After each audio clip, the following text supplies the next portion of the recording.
松本人志さんが何か悪さをしたという証拠もないし、裁判での証明もされてないという立場なんですよ。判決文は結局出なかったので、なので、そこの中でこういう主張されたよねっていうメディアの話しか聞いてないんですけど、ただ、メディアから流れている限りでいくと、性的な強制はなかったというのが、今のところ僕が見てる限りの証言、メディアの記事ではそうです。なので、じゃあなかったんじゃんっていうのが僕の今の結論なんですけど、でも和解をしたであれば、きっとそういうのがあったのだろうというのが、大多数の意見なので、結果として松本人志さんをテレビに出さないというのをテレビ局は判断しました。なので、君らはそう考えるんでしょうと。でも僕はそこで、その事実証拠で、それが証明されてない限り、僕はそれはなかったのではないかと考えています。松本人志さんは良くないよねとかっていうのは多数は言ってるとは思うんですけど、でも僕の中では、そうじゃないんじゃないかなと思ってますけど、はい、酔ってるね。良くないね、これね。松本さんはね、証拠がないというのが一応裁判上で出てきたらしいっていうのなんですよね。実はその、証拠はないんですよ。証拠って出すの難しいんだけどね。誰かと飲み会をして、その人とのなんかここで飲み会をしたっていう証拠を出してくださいって言われて、出せるわけないよね。でも証拠を出そうとすると、Google マップぐらいしかないかな。でも Google マップで出せるのって、その地域に行ったなんですよ。GPS 情報上。なので、その住所の近くにはいたけども、その部屋にいたかどうかっていうのが、実は証明は難しいんですよね。なので、物事の証拠を出すって結構難しいんですよ。ホテルに宿泊記録あるやろ。ホテルの宿泊記録は多分松本人志さんがグランドハイアットかなんか知らんけど、グランドハイアットを予約しました、宿泊しましたの記録はあるんだけど、 A 子さん B 子さんが遊びに来たという証拠はないんですよね。宿泊者の個人情報しか手に入らないので。いやだからね、結構ね、証拠が作ることが難しいので、性的な行為があったかなかったかっていうのも証明するのがすごく難しいんですよ。性的な行為を無理やりやられましたっていう被害者がいたとして、じゃあ本当にあったことを証明してくださいって言われると、やっぱり精液を提出するとかっていうのぐらいしかないんですよね。元 TBS の記者の人が20代の女性を酒に飲ませて酔わせてホテルで不同意強制性行為をした時は、確か体液がちゃんと出てきて本人も認めてるので、なのでこれはホテルの中でこういうことをしましたよねっていうのが一応証明できてるんですけど、体液を保存するとか、あと本人が認めるでないと結構ね、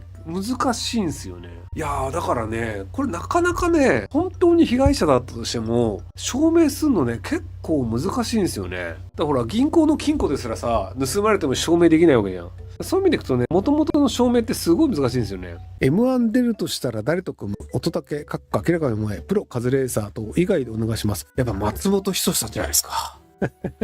いや、結局ね、面白いかどうかというのは主観なんですよ。面白いという主観に戦うと弱いんですよ。で、じゃあ、1回戦、2回戦、3回戦とかっていうところで、どういう人が通りやすいか。例えば、ホリエモンさんが M1 何回戦か行ったじゃないですか。百田さんも行ってるのかな。で、なんで通るかっていうと、この人たちを落とすと、俺は攻められるなと思った人は落とせないんですよ。例えば、視聴率を取る可能性のあるタレントさん。で、この人は、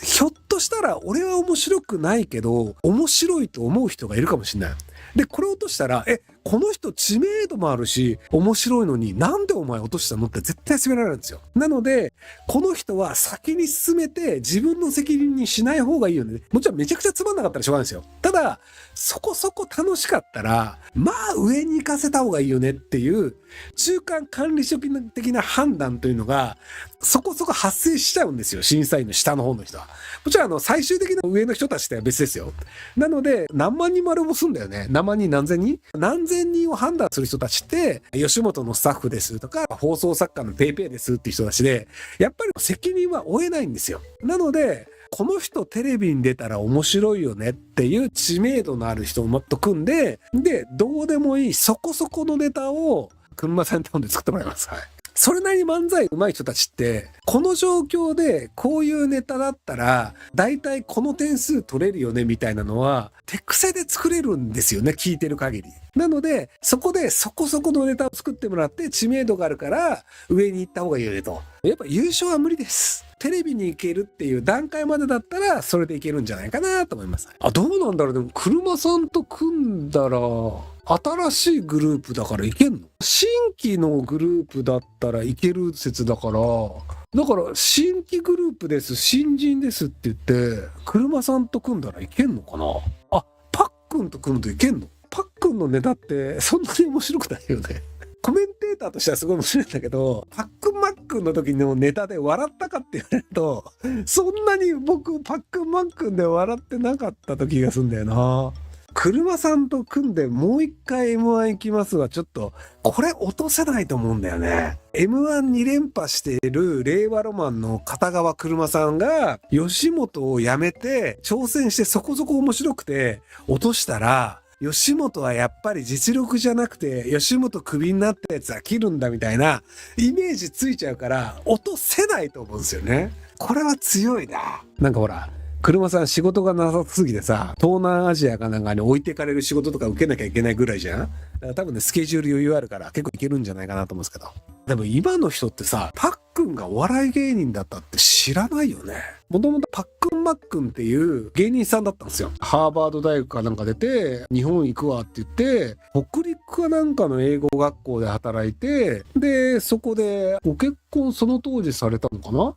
それで漫才やるわって言って、そこで漫才やるようになって、ちょうどその頃お笑いブームがあって、そこでパックンマックンっていうお笑いグループになって、パックンは生き残ったんだけど、なんかね、ちょっと前にね、パックンマックンのマックンが今何してるのかみたいなので、確か一回なんかで出てきたのを見たんですけど、で今やもうね、パックンというよりパトリック・ハーラン氏っていうね、頭のいい人キャラになってるんですけど、もともとはお笑いの人なんですよ。これさ、マックンが何知ってるか、知ってる人の方が少なくないかって書いてるけどさ、マックス村井を助けたいチャンネルってさ、いや、いいんだよ。マックス村井さんも最近ちょっと忘れられ始めてる人だからさ、マックス村井さんはね、YouTube までやってますよ。はい。パトリック・ハーランさんって感じでね、最近ちょっとね、ご家族でいろいろあったみたいで大変ですけども、はい。